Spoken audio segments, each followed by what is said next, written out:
I'm Dr. Arnold Nerenberg. It's my great privilege to be able to present these materials to you on the social revolution of dialogue, respectfully real communication. I'm about to be interviewed on the Patricia Raskin Productions, a blog talk radio, very popular radio show. Thank you. It's an honor to be here with you. Leading the charge across the world to positize our planet. It's Patricia Raskin Positive Living. Right here on Blog Talk Radio. It's all natural and totally authentic Patricia, the media maven of positive messaging, with an open mic waiting to hear from you. And now, with Patricia Raskin Positive Living, your host, Patricia Raskin.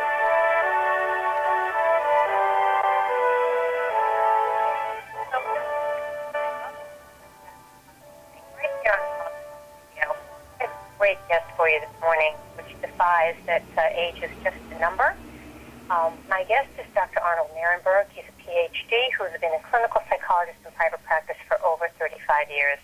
And he's a member of many boards of psychological associations and also on the board of psychological specialties with forensic specialty in trauma and PTSD, which is post-traumatic stress syndrome. He's a certified sports psychologist and, most notably, was awarded the title of the strongest man in the world for his age and weight in 2006, and is now 70 or 71. Welcome. Thank you for having me on, Patricia. It's a pleasure to be here with you. And this is and you're going to do some more championships. I'll be competing this Saturday in the power shrug. When I was 65 years old, I took a world record on the bench press. I bench pressed 365 pounds, drug-free, no bench press shirt, no wrist wraps, no belt. And I did that, by the way, when I had prostate cancer. I'm cancer-free now, but that's a whole story in itself. Then I continued to set world records. I set world records on a T-bar strongman pull, power pull-up, and I'm going to set one this Saturday on the power shrug. So I stay active, very active. In fact, I even have a certification program for people to become board certified as power trainers under my institute, the Nerenberg Institute. Amazing. Well, before we talk about the institute, let's talk about people listening to this and saying, I don't exercise at all, and I know that I could do something, but it's too late. I'm too old. How do you work with people with that attitude? The key is the 1-minute plan.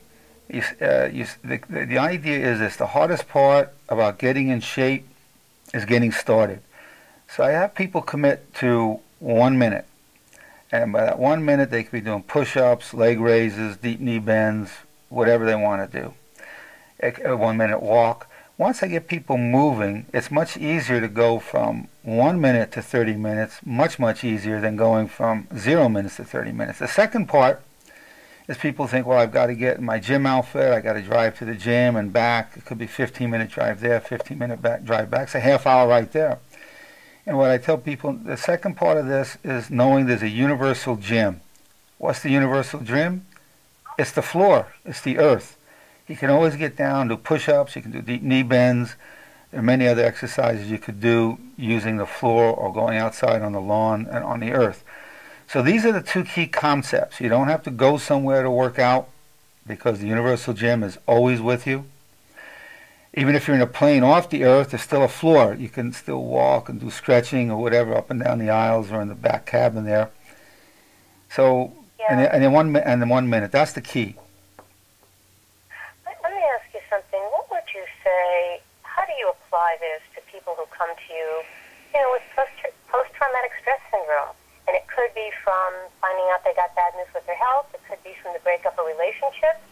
It could be money situation. They just lost their job, or they found out that their investments have really lost. How do you help people apply these kinds of principles? Well, I developed Dr. Nerenberg's mind-body workout system that I've taught to the United States Army. And there's certain power thoughts that need to be repeated all day. And I've discovered 22 factors to facilitate internalizing those thoughts and empowering those thoughts.